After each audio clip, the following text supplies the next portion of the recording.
Hello ফ্রিয়ন, সেদিন ছিল আমার বৌদি ভাইয়ের ৯ মাসের স্বাদ। আর আমাদের বাড়িতে যেহেতু ৯ মাসের স্বাদ নেই, তাই ৯ মাসের স্বাদটা হবে বৌদি ভাইদের বাড়ির থেকে। তাই আমি আর মা রেডি হয়ে নিয়েছিলাম বৌদি ভাইদের বাড়ি যাব বলে। আর আজকে আমাদের সাথে সাথে আমার বাপিরও যাওয়ার কথা ছিল, কিন্তু বাপির একটু কাজের কারণে বাপি আর যেতে পারেনি।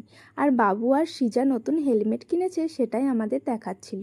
আর এই যে দেখো, মেমারিতে নেবেই প্রথমে আমরা মিষ্টি কিনে নিই, তারপর বাসে উঠে পৌঁছে যায় বৌদি ভাইদের বাড়িতে। আর আমাদের বৌদি ভাইদের বাড়িতে পৌঁছাতে অনেকটাই লেট হয়ে গেছিলো।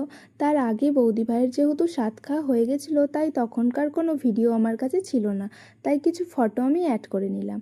আর কিছুদিন পরই তো আমাদের বাড়িতে নতুন অতিথি আসতে চলেছে।